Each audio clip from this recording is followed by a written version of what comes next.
Hello, and welcome back to Typical Monk. Today we read the plant from the inside, the anatomy of flowering plants. Meristems, tissues, tissue systems, the build of dicots versus monocots, and secondary growth. And we will drill it the neat way, one idea at a time. Here is today's path. 5 stops. First, meristems, the places where new cells are born. Second, the simple permanent tissues, parenchyma, collenchyma, and sclerenchyma. Third, the complex tissues, xylem and phloem. Fourth, the tissue systems and the anatomy of dicots versus monocots. And fifth, secondary growth along with the neat drills. First, let us see where new cells are actually made in a plant. Meristematic tissue is the one whose cells keep dividing. The rest of the plant is built from the cells they leave behind. Apical meristems sit at the tips of roots and shoots, and they drive primary growth, the increase in length. Intercalary meristems lie at the base of internodes and leaves. They are seen in grasses, and they are why grass grows back after grazing. And lateral meristems, the vascular cambium and core cambium, add girth, which is secondary growth.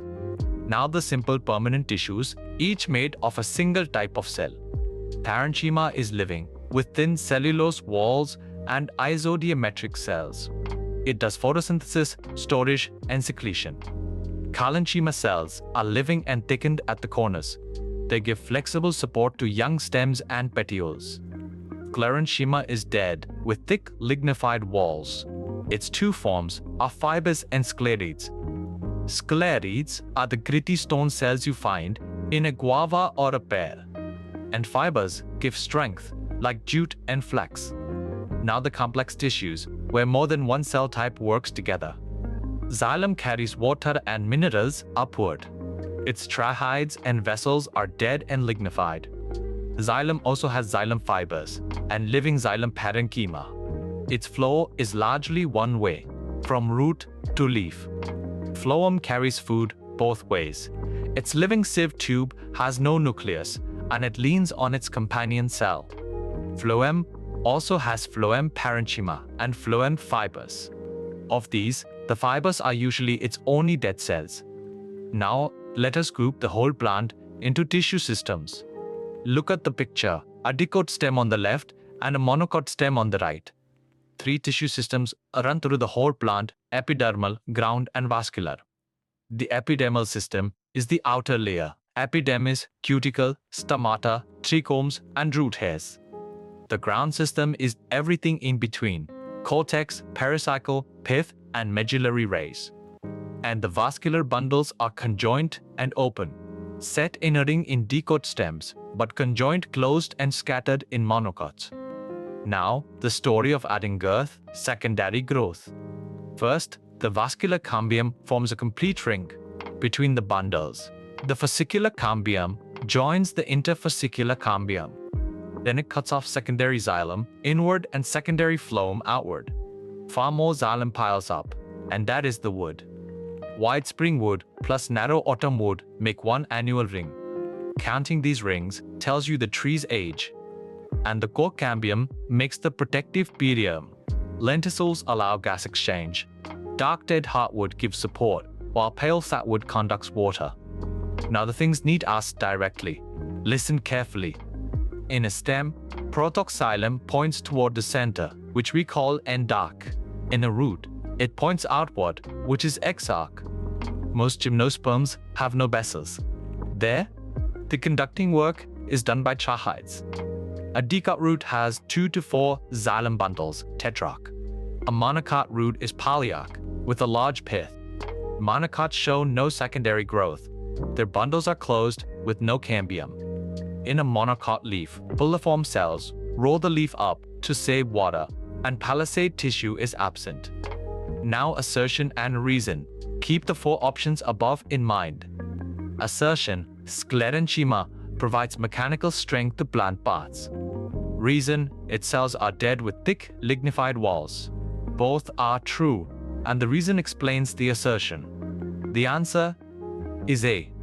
Assertion: monocot stems show no secondary growth. Reason: their vascular bundles are closed and lack cambium. Both are true, and the reason is the correct cause. The answer is A. Assertion: mature sieve tube elements have no nucleus. Reason: they are dead cells like trachytes. The assertion is true, but the reason is false, because sieve tubes are living. The answer is C. Now match the column. Think first, then see the pairing. Vascular cambium pairs with a lateral meristem, the one that adds girth. Collenchyma pairs with corner-thickened support. Companion cell pairs with helping the sieve tube. And bulliform cells pair with the monocot leaf epidermis. Now count how many statements are correct. First, the apical meristem drives increase in length. This is correct. Second, xylem transports food from leaves to roots. This is wrong. That is the job of phloem. Third, sclerids occur in the pulp of a guava. This is correct. So the correct statements are 2, the first and the third. Now, some common mistakes where students slip. Myth: sieve tubes are dead, just like xylem basals. Truth: sieve tubes are living but lose their nucleus, and companion cells keep them working. Myth: protoxylem lies toward the center in both stems and roots. Truth: endarch in the stem and exarch in the root, the position flips. Now, test yourself. Answer before each reveal. That is how NEET recall is built. Ready? Let us begin. First, which meristem adds girth? Answer: lateral, the cambium. Second, which tissue is thickened at the corners? Answer: collenchyma. Third, the position of protoxylem in a root. Answer: exarch. Fourth, how are vascular bundles in a monocot stem? Answer: scattered and closed. Fifth, which cells roll up a grass leaf? Answer: bulliform. Let us revise the whole chapter in one breath. Meristems, apical for length, intercalary in grasses, and lateral for girth. Simple tissues: parenchyma, collenchyma, and sclerenchyma, which includes fibers and sclerids. Xylem carries water one way, phloem carries food both ways. Bundles in a ring and open in the dicot stem, scattered and closed in the monocot. Endarch versus exarch. And secondary growth, vascular and core cambium, annulus rings, and heartwood versus sapwood. Next class: animal tissues, epithelial, connective, muscular, and neural. So now you can read a plant from the inside, its tissues, tissue systems, and wood. One idea at a time, calmly, and you will crack NEET. See you in the next class. Do not forget to subscribe.